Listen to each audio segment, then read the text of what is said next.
Well, I felt it was important for us to take a minute here at the beginning and just see our peers and see who's on, uh, to understand the representation, because when we share out in a little bit, I think we'll unearth that, as we have at the summit, that there are unique nuances to every program, impacted by population, the number you serve geographically, what have you. And so I want to thank you all for saying hello and sharing where you are. And to that point, when we're talking about mentoring, if you'll look at that little picture on the left, while we do design mentoring programs very strategically with different pieces, the reality is that every mentoring program is nuanced and unique. They take different shapes and different forms based on your goals, the number of employees and staff you have, the resources you have. But I'm hoping that in a little bit, what we'll be doing is talking about the skeleton and what are the pieces that need to be there and what are the resources, the strategies and resources available to help you shape your mentoring program and grow it in some way. And on the right is a quote. Now, I know Maya Angelou gets credit for this quote, but I grew up with my grandmother saying it, who was, I think, a little older than her. Regardless, this quote has always been near and dear to my heart. And when I think about mentoring and the work we do, this is what I think about. That people will forget what we said. They will forget the specific details of what we did. And it's not that those things don't matter. They do significantly, because ultimately they create the context for how we make people feel. And I think when we're talking about mentoring, sometimes we get so focused on the checklist of things that we need to do that we really have to make sure that we're creating a context for that organic development, if you will, of nurturing the heart and the mind so that our staff and providers can be their best selves for children and families. Because at the end of the day, yes, we are designing programs for our staff, but ultimately we're doing it as a means of enhancing the quality of support and services that children and families receive through the quality staff that we have. So when we are doing this, regardless of the shape of our program or the model of our mentoring or how big or how small it is at this point in your stage of trying to be strategic, the reality is there are core evidence-based practices that have to align. I'm going to try to scroll very quickly because I would like to see, let me stop share for a minute. If I could get you to either raise a physical hand or a digital hand, if you have attended the summits last year and or this year, if you've, I'd like to just gauge how many of you have been in attendance at a summit. Okay, wonderful, wonderful. Thank you so much for sharing and specifying that. So it was important for me in differentiating and knowing where to meet you, if you will, in this conversation. I'd planned this as a next step. But if you haven't been, it's perfectly fine. I think there's enough, there will be enough information and dialogue to help nurture you into this conversation. So in a strategic framework, as I said, the pieces of our puzzle must align regardless of the shape of the program that we're trying to create.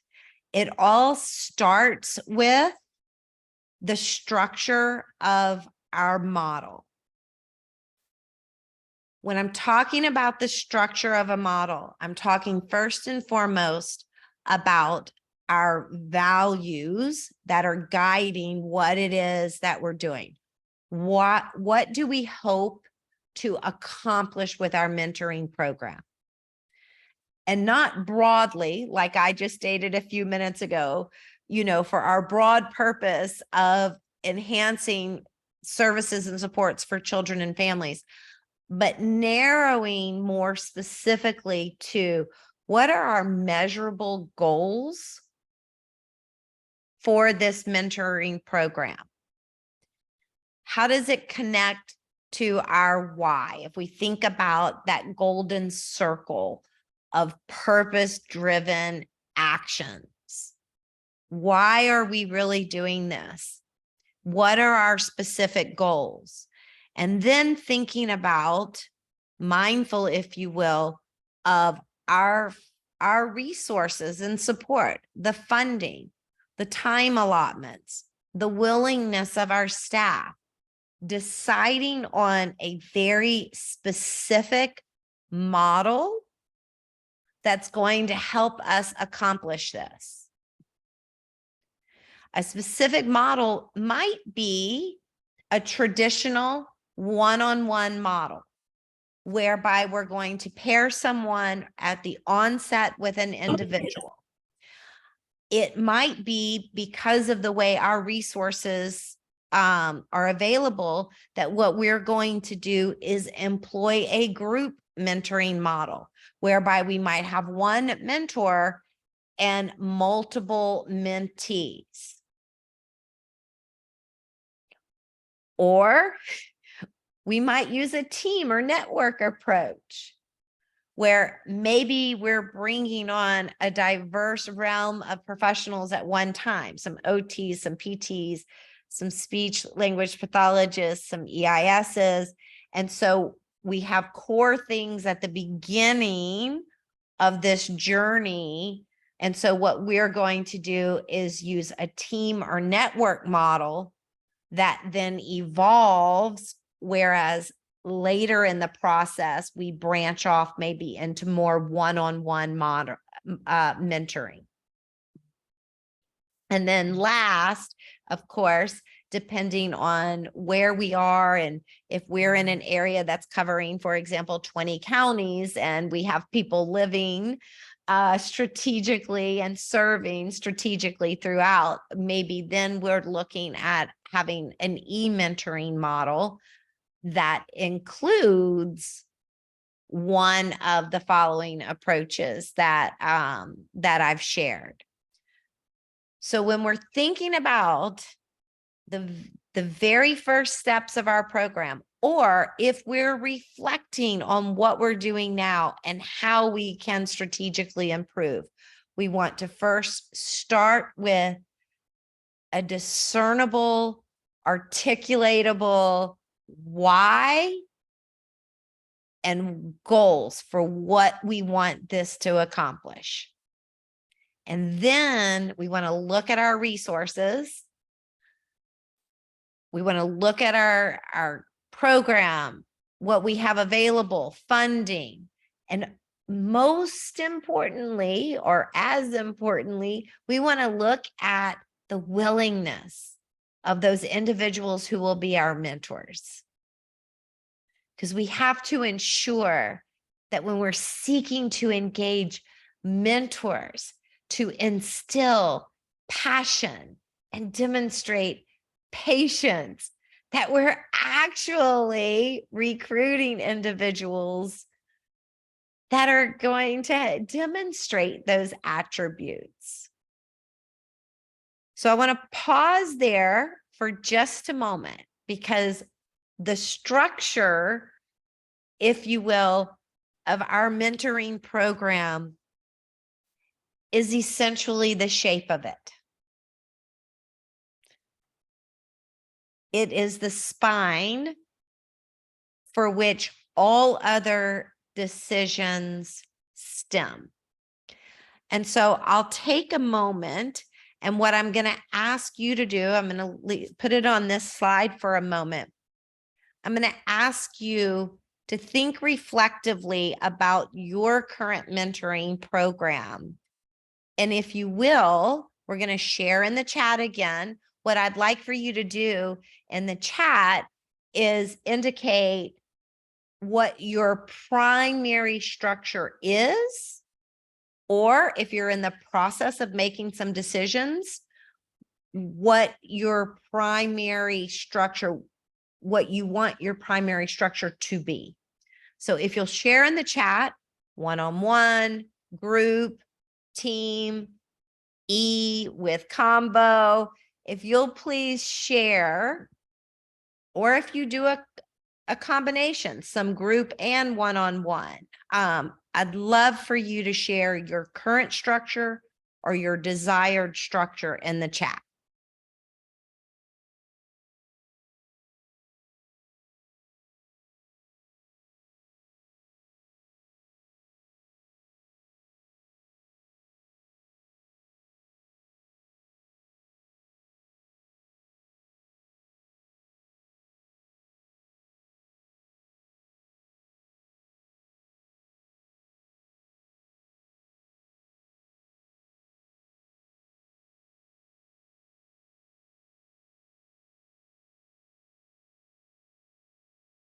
Okay. So I'm seeing a majority of one-on-one, some group, team mentoring. We'll give it just a minute to see if a few more can contribute to the type of mentoring structure or model that you have.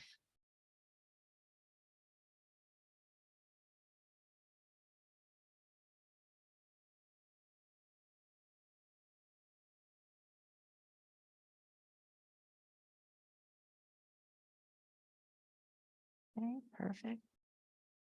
So while some of you are still indicating and sharing in the chat your mentoring model, I'm actually going to come back here to the beginning slide. For those of you who have been to the summit, you've seen this before. For those of you who are new to joining us today, I want to just take a step back to take steps forward. And I want to emphasize that when we're talking about mentoring programs, we're talking about a holistic program that includes some of our initial training and induction and some continued scaffolding, if you will, of PD, that includes guidance or specific direction, a path, so that people entering know where they're going and what's to come, not just what all they have to do, but what that journey and building their capacity to be successful is going to look like.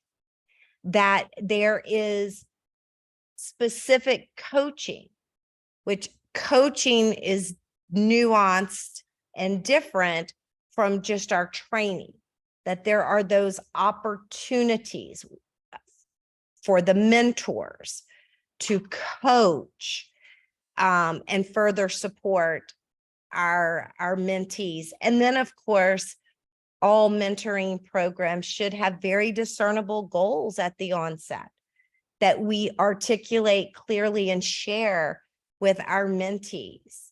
We want them to experience the values that we articulate as important. We want them to feel that they're one and the same, so that we say, hey, welcome, here's our values, here's our mission, here's what we do, and that they themselves feel that in their early induction, especially because we all know how stressful. There's so many things involved with training and processes that we're trying to expose them to help them become ready.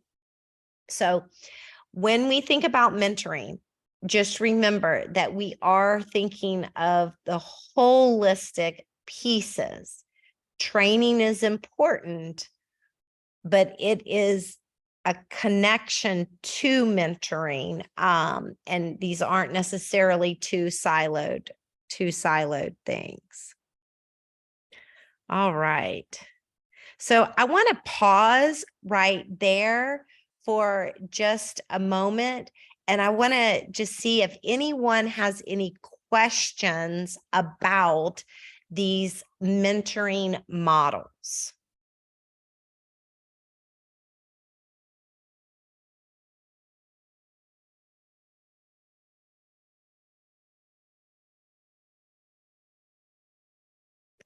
Feel free also to put any questions in the chat.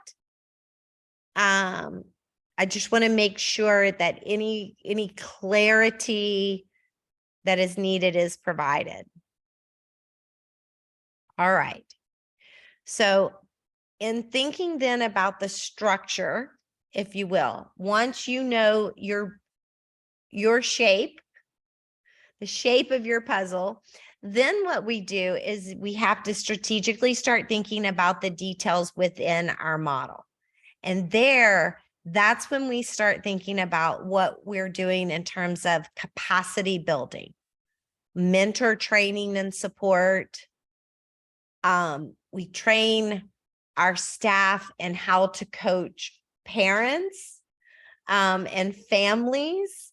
Are we supporting them in how to coach the staff aligned with that principles of adult learning and helping to make sure those connections are explicit in what we're trying to accomplish?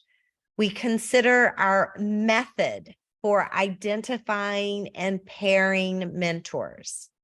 And this goes back to our resources. You might have a staff of 5. And so the seasoned professional, possibly yourself included, might be the designated mentor just by sheer numbers. Or if you have a larger staff, thinking strategically with staff input of how you're going to pair mentors and mentees. Some of this relates back to your model. Some people might be more comfortable, especially as a new mentor, if they're doing it with some of their peers. And then some people are very, very comfortable, if you will, mentoring in the one-on-one model. But thinking about how you're going to pair, because that willingness of the mentor is a critical piece that we sometimes tend to underestimate. We think, okay, I'm going to give a stipend. I'm allowing a stipend. I'm going to allow a little bit of extra time, but it might not necessarily be in someone's wheelhouse. They might be wonderful with families and children and not so much comfortable with the responsibility of another adult. Another piece that we want to consider is our formal induction requirements. And we've had a lot of conversations and sharing from some of the exemplary programs in the state, things that they do with regards to their timelines. One of the programs that, has shared their kind of 12-week process that scaffolds what happens.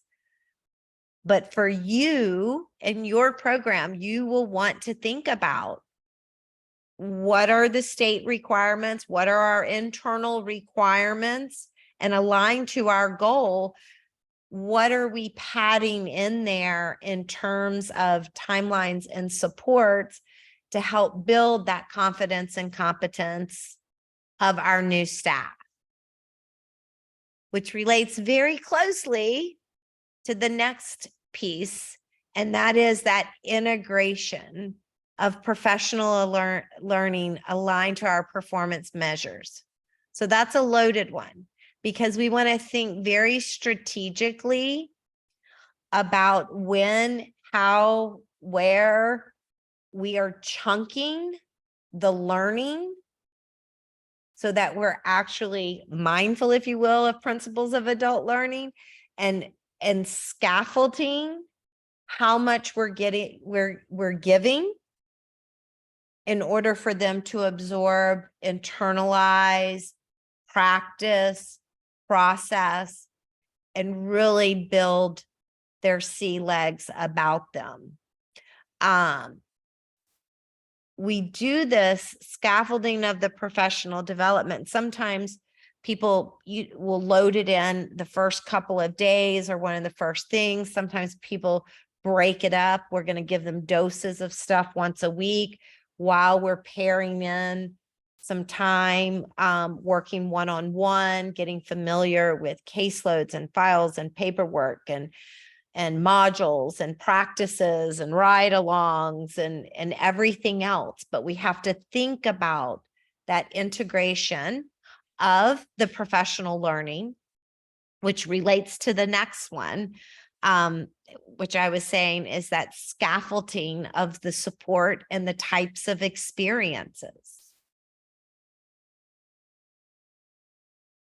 Then we want to think about realistically for our mentors and the mentees, the frequency and availability.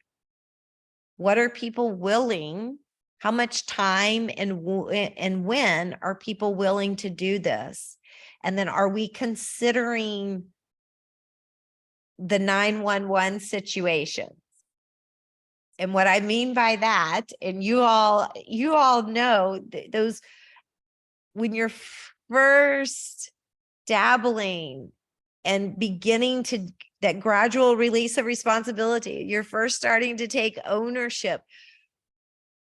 Our new early intervention practitioners have those moments of, oh my gosh, am I doing this right? Research shows us that the number one fear of most early professionals in early intervention is that they're not going to know the answers a parent asks, that they're going to make a wrong recommendation.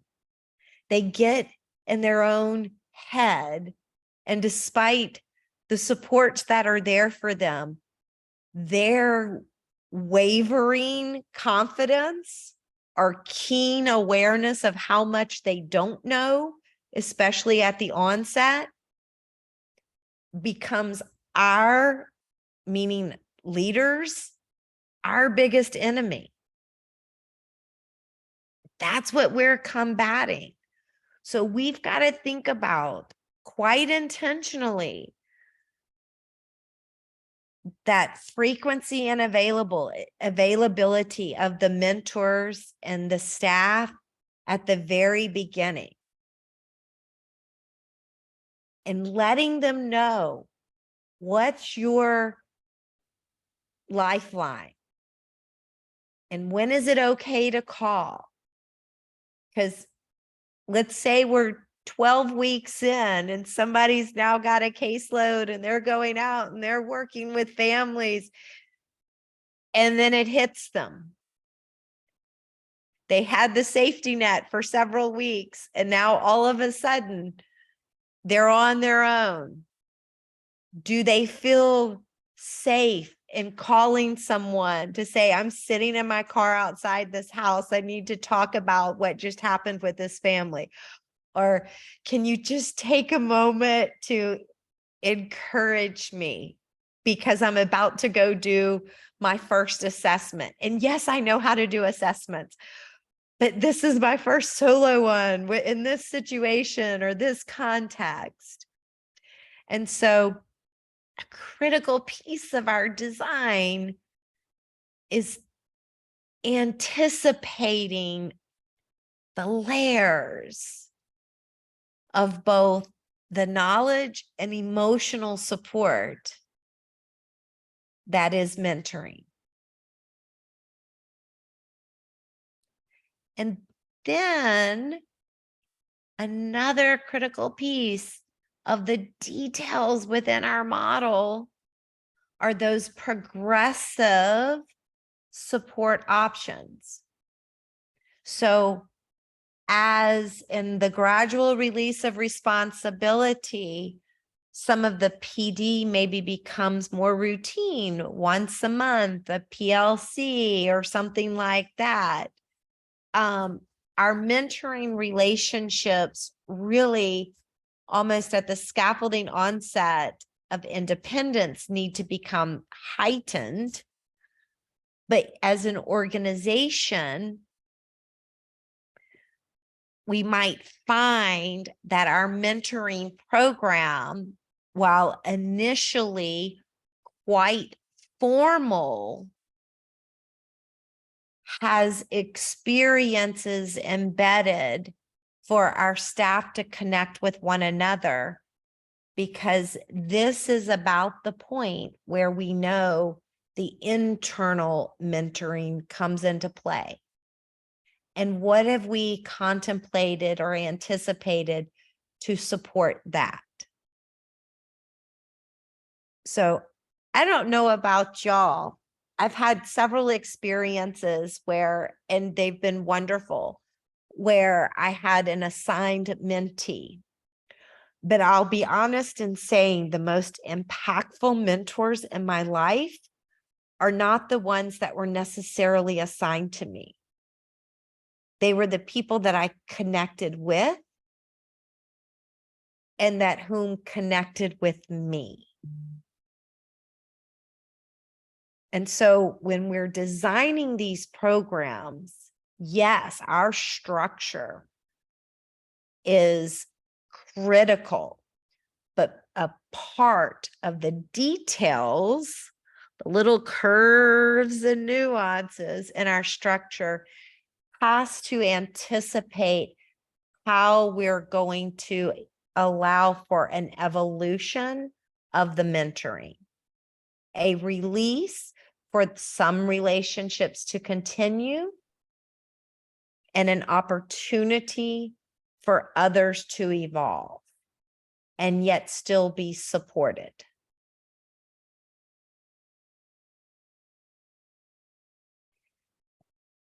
And then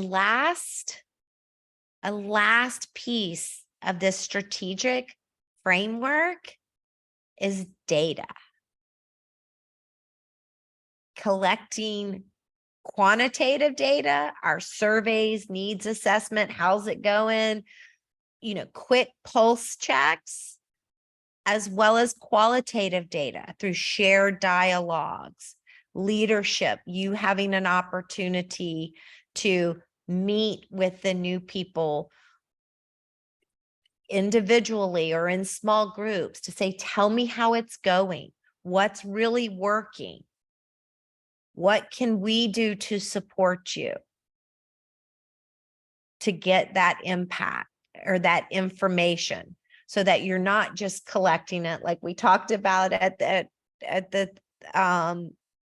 ECI summit. Some of you talked about, sadly, if you will, the rich data that you collect in the exit surveys when they leave. We don't want that. We want them to stay. So are we embedding opportunities to collect data to make sure that we're achieving our goals associated with our mentoring program? So you just listened to me for a whole lot. Now what I'm going to do is let you for a moment, mindful of this strategic framework, what I'm going to ask you to do, and I'm going to give you about 5 minutes to do it. I have created, if you will, a Jamboard, and I'm going to put the Jamboard in the chat. And what I would like for you to do is click on the Jamboard. I see lots of you joining. And I would like for you to grab a sticky And you don't have to identify your program, but write down, think, and then put words to a sticky. What are the strengths of your current mentoring program? And then you'll create another sticky and identify some areas for potential growth. And for some of you who are together, some of you in a conference room, some of you in a thing, everyone doesn't need to do individual stickies. You can do some for your programs, talk, mute, but talk amongst yourself where you're at. Just to demonstrate for you, to create a sticky note, you're going to click on this little icon that looks like a sticky. You can pick a color and say a strength is, you just type existing quality staff, and then you click save, and you just click anywhere off from it. They tend to unload on top of it, but that's how you do it. And then you can just simply move it around. So now I'm going to be quiet for 5 minutes and email my presentation to Angie so she can send it to all of you while you do this.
Just so you know, I'm coming in and making some of them smaller just so that you have room to fit all of your comments.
Here's what I'd like to ask you to do.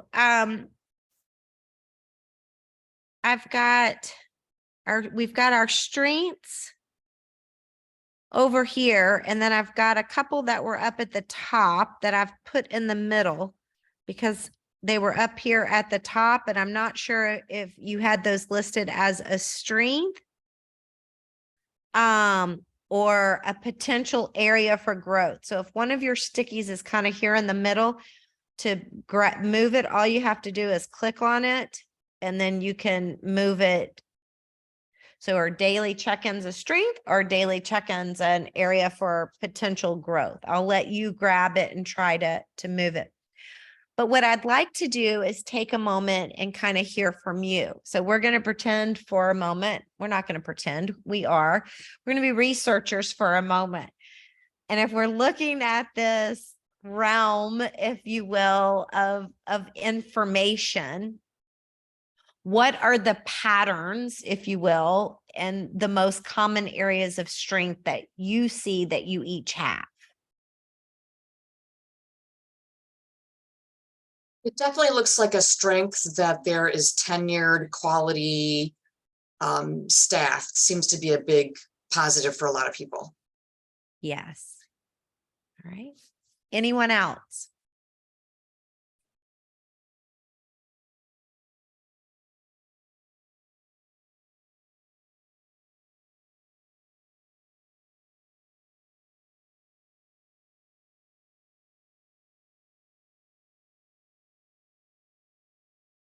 I think you're right. I think that the most prominent thing that we see here is that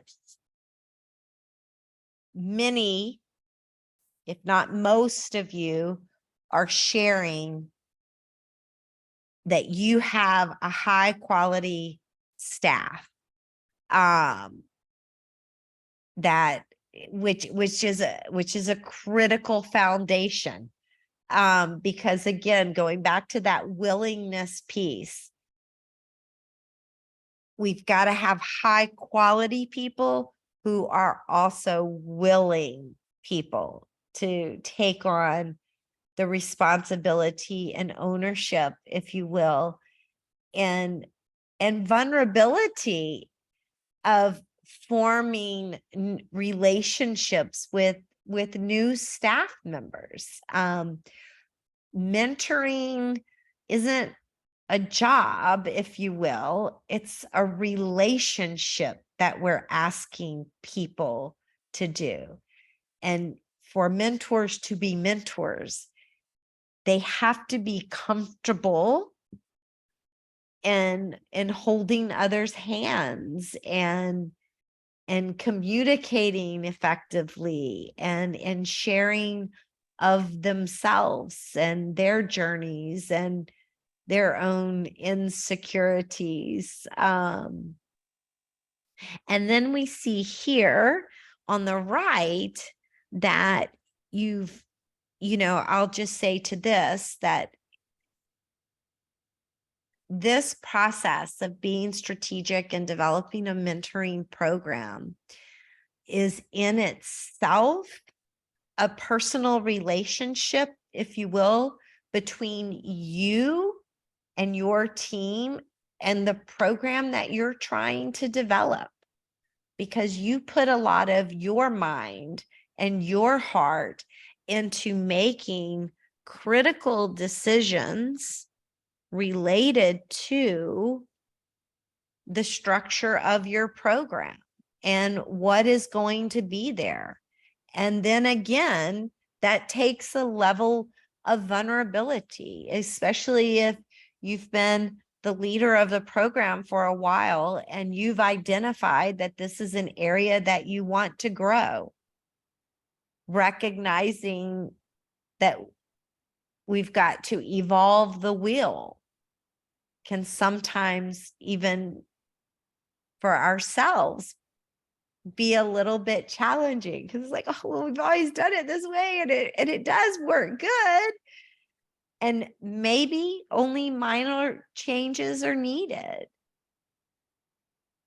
But maybe we've got to look at the data and work with our team and see. We had in some small group discussions at the summit some conversations about the evolving needs of younger, newer staff and the patterns in which they communicate, the types of support they need, and sometimes even just considering the uniqueness of, if you will, changes in work ethics and perspectives. Like, what do we need to be emphasizing that maybe historic or at other times we haven't, that now we need to? And what are things that we used to do or spend a lot of time doing, but because of the tech savvy nature or whatever of individuals, we can reallocate time that we're spending in our induction and training on different things. Again, going back to our goals, what do we want to see and what's going to be needed in our objectives to accomplish what we're going to see, and those details. So again, I want to take just a moment and I want to open the door and just see if anyone wants to share what's floating around in your head right now. Like, what types of thoughts are flooding in? It would be nice if they were related to this this summer session. But does anyone want to share? Yes, Sharon. I was just thinking about, we saw that the strength is that we have a lot of qualified staff, but then the whole purpose of this is trying to retain all the rest of them. So yeah, we got some very qualified, really great staff who are happy to help with the mentoring, but there's so many new folks who need their time and the supervisor's time that they're stretched kind of thin. Yeah. And so what can we do to support them so they aren't going to be the next ones out the door?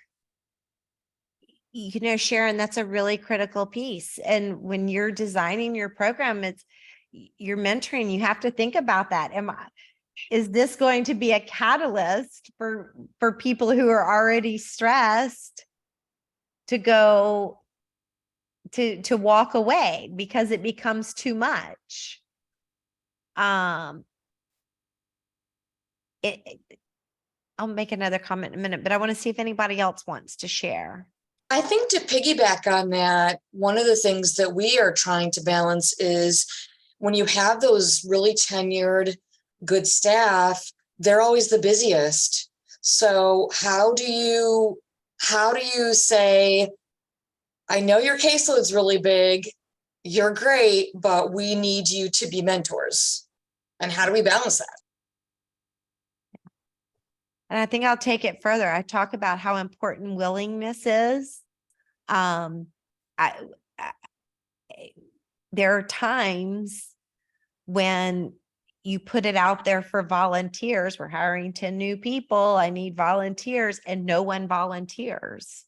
And then how do you navigate, incentivize? And I think part of that is, as a leader, knowing your people and knowing what's going to incentivize or how you can incentivize without crossing that line of it being too much.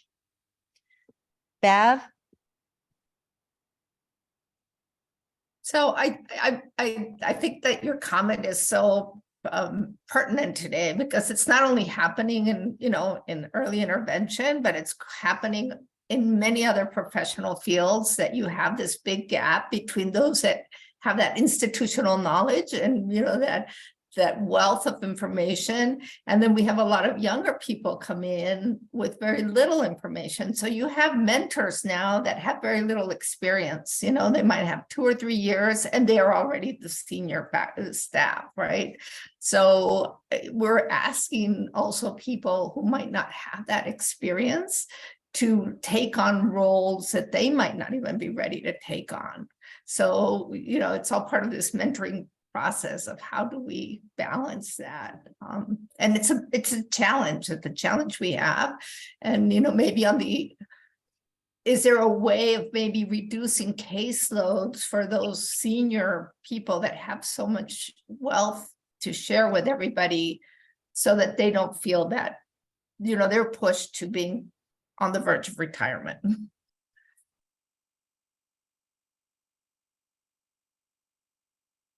Thank you. Does anyone want to add to?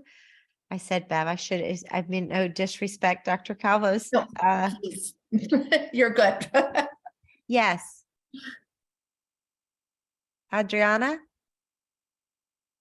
Thank you. Just thinking of shared responsibilities.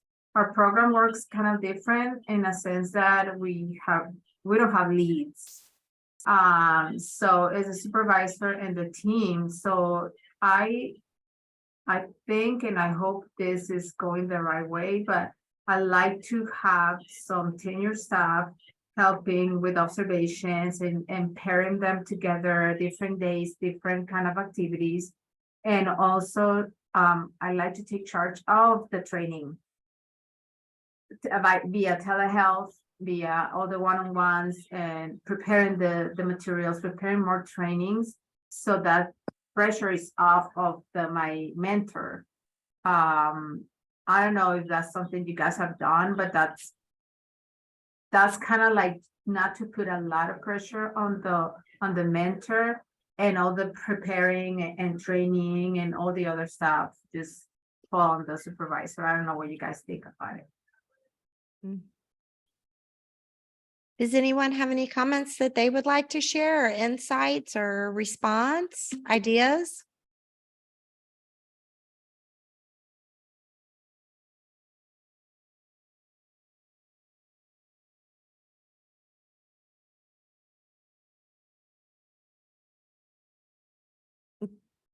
these are tough issues and tough conversations. And it's why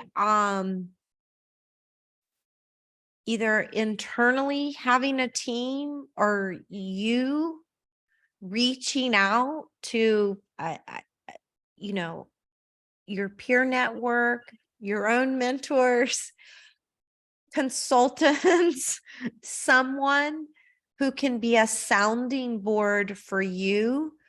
I'll go back to the second day of the summit and just, I guess, the respect that I had for those of you who kind of talked about yourself.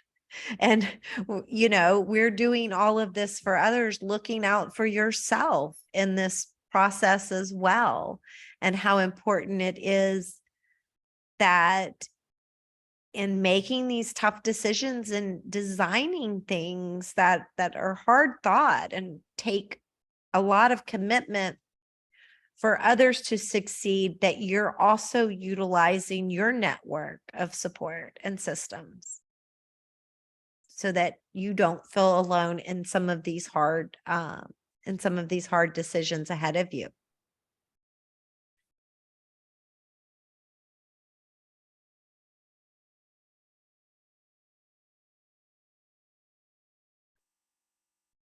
We're here.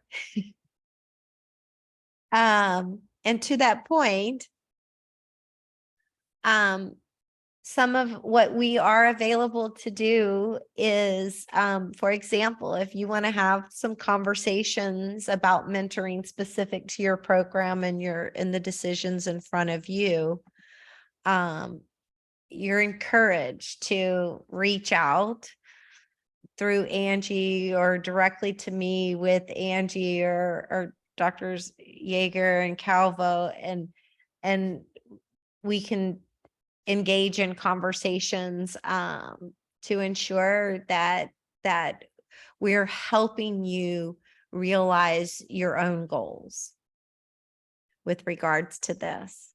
So to that point, because we are, oh my gosh, time flies. So considering, if you will, a strategic framework,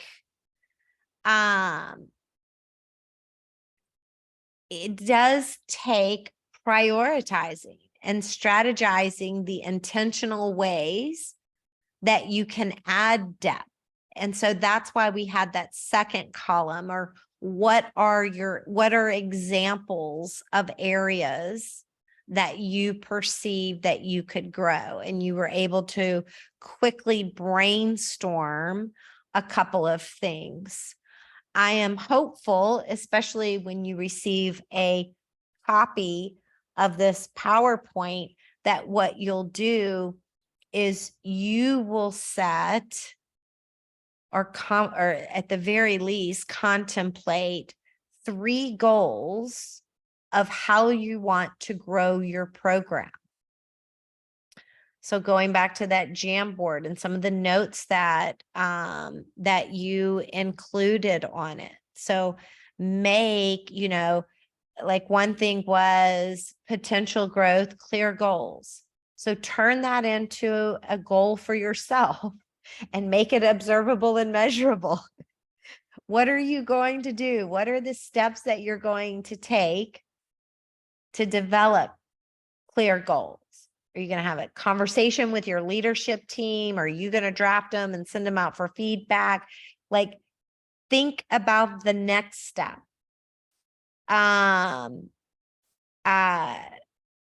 Let's see, I'm looking at another one, building a mentorship program based on staff needs.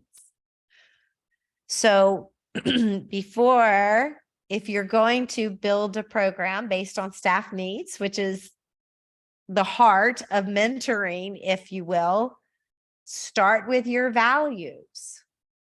Can we define what our values are associated with this? What are the values of our organization, and which of those values are necessary and need to be reflective in this mentoring program? And then what are our goals? So I'm going to encourage you. And I know that some of you in your action plans at the summit wrote goals specific to mentoring. So if you've got strategic goals, then I'm going to encourage you. Here we are 2 months later. Oh my gosh, almost 3 months later, right? Wow, time flies. To revisit those goals and say, am I making progress towards the things that we already worked hard to develop? And if you don't have goals with regards to growing your mentoring program, then set 3 steps, just 3 things. Don't get lost in the weeds yet. Think about that flow. And what are 3 big picture things that I can do? And then as you're thinking of other things to do, make sure that they're connecting and aligning together with one another. Because the end goal is to have a shape of a program that fits your program.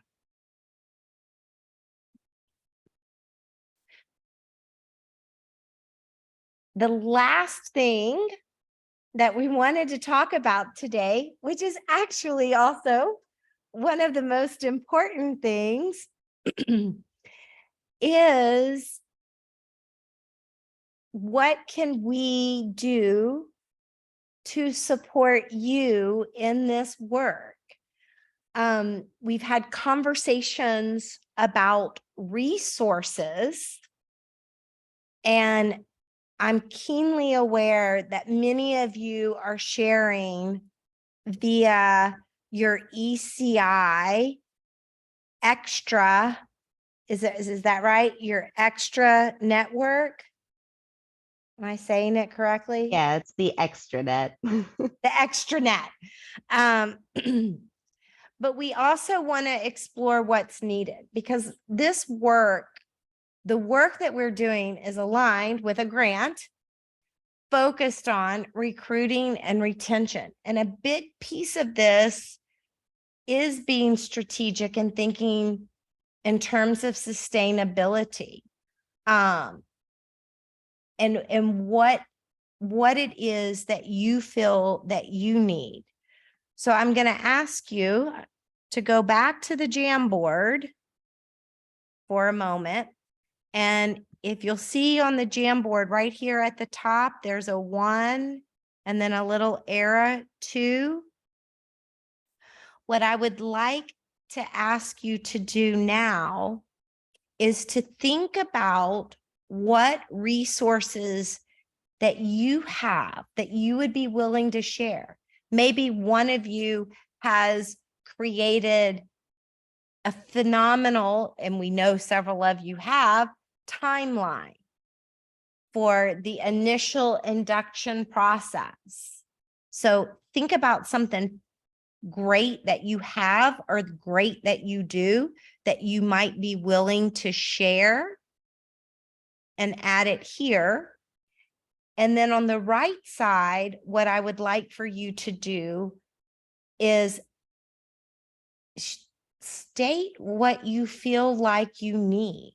And I started by listing 2 things. That one, we had talked about at the summit, and in subsequent conversations, we've talked about collaboration with the state.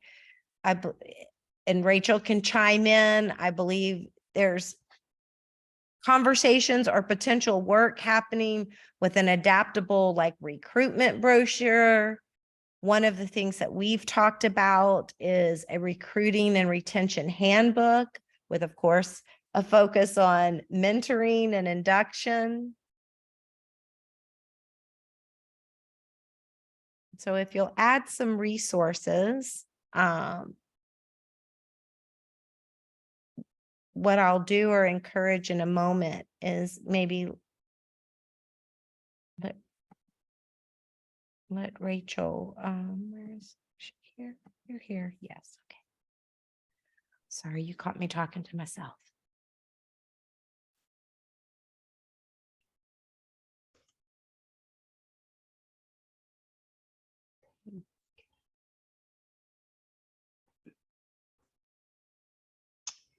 Again, Yeah, I'll and just model if you go from the 1 to the 2, and again, we can't, everything's anonymous, it's set, so you can share what type of resources you would like, because this is important for us to evolve what we do. And Rachel, I'm going to encourage you to maybe share for a minute anything that you would like to share. Absolutely. I know we have some things kind of in the works that we're going to be exploring pretty soon, but we're looking into putting together a work group just kind of focused on the recruitment and retention of early intervention specialists. We're also starting to work with some universities for the therapies, so hopefully we can get that started very soon. But I am hearing all of this about mentoring, and it does make me think that we could make a lot of progress on the individualized professional development plan to incorporate a little bit of mentoring. So that is definitely something I'll be exploring, something I've been really wanting to do. So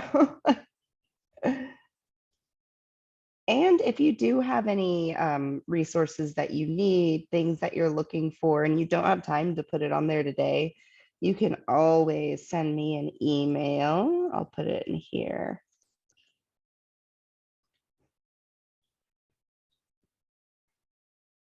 And we are starting to transition facilitation of the peer network to a co-planning committee, which will include me and Takoya, as well as right now there are 12 members signed up for it. And I do think that that might help with breeding potential mentors.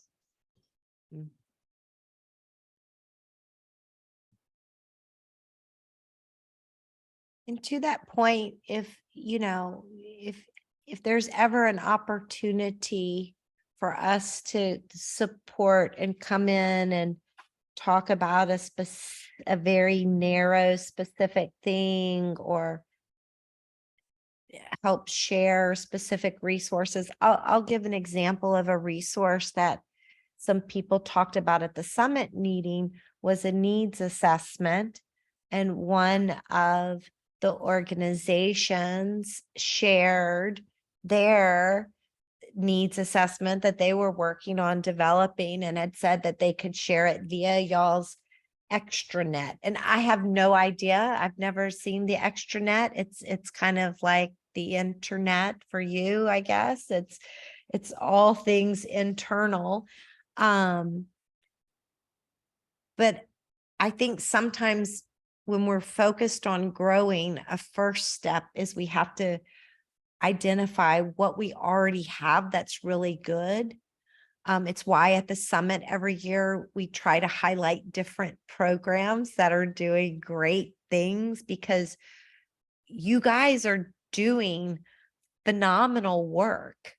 And some of your programs, a strength might be one element of this mentoring puzzle or recruiting puzzle, and other programs another element. And anything that we can do by having these open conversations with y'all to help facilitate, even amongst and between you, making those connections, then we will. And where we recognize there are huge gaps, okay, well, everyone is struggling with how to do this, or where to do this, or what this would look like, then we can be more strategic in supporting you.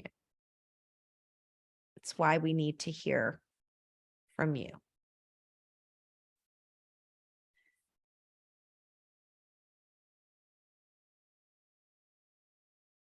So our focused outcomes for this session was for you to reflect on the strengths of your program to identify the strategies, which is a structure for intentionally designing and implementing mentoring practices, strategizing intentional ways to add depth to what you're doing.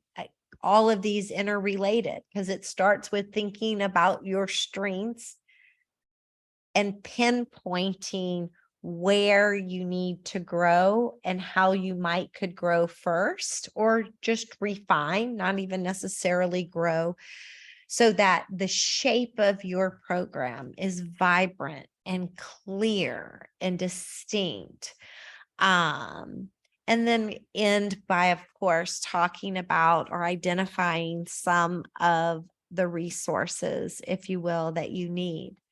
So I'll end by circling back to where we frequently begin, and that is our definition of mentoring. And just remembering that it is a collaborative relationship with purposeful stages. So when you're developing your mentoring program, whether refining, growing, or creating one, be patient with yourself and the relationship in that process, because it too has to travel through stages. You can't just build it. It evolves, and sometimes it evolves slowly. Sometimes things come together and fit together quickly. And sometimes we have to throw out the pieces and start all over again.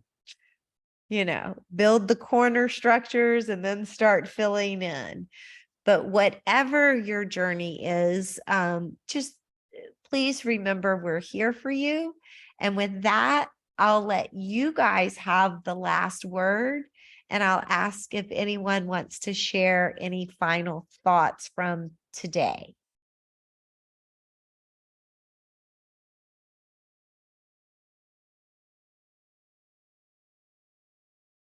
Anyone? Or are you all,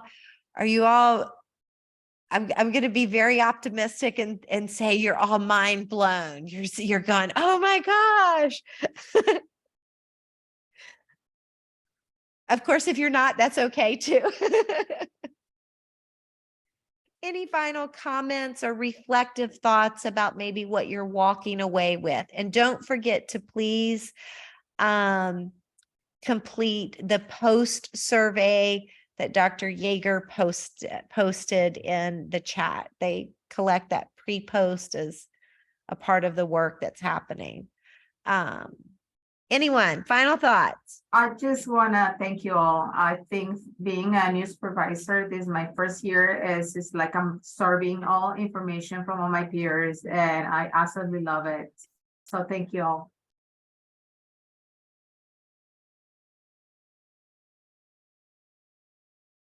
Okay.